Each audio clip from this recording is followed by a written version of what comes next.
Sir এইটা গমের ভিতর তো কি এই জিনিসটা আমার তো বলে বুঝাই দেন। প্রিয় দর্শক দেখেন, আমি আসছিলাম আমাদের মাছপাড়া ইউনিয়নে একটা মাঠ দিবস প্রোগ্রামে। এখানে আমাদের সম্মানিত একজন চাষি, এই যে এই পাশে মাঠ দিবস প্রোগ্রাম হচ্ছে, এর বাইরে এখানে গম ক্ষেত।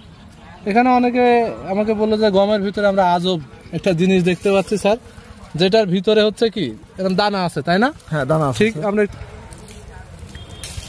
হ্যাঁ এই যে দানা দেখা যাচ্ছে, এই যে স্যার দানা, এই যে দানা। তো তাদের একটা ধারণা হচ্ছে এটা মানে চাষ করা যায় এমন কোন ফসল হইতে পারে কিনা, কেউ এটা আগে দেখেনি। না স্যার আমরা আগে দেখিনি, এইবার দেখছি অনেক জায়গায় আছে, অনেকই আছে। আমরা যখন ইউনিভার্সিটিতে পড়াশোনা করছি তখন এটা সম্পর্কে আমরা জানছি। হ্যাঁ, আমার খুব ভালো লাগছে অনেকদিন পরে বিষয়টা দেখে। এটা হচ্ছে বাজারে কিনতে পাওয়া যায় না, খুব দামি। হ্যাঁ খুব দামি ওটস, যেগুলো বাচ্চাদের খাওয়ায় অথবা ওজন কমানোর জন্য মানুষ ব্যবহার করে।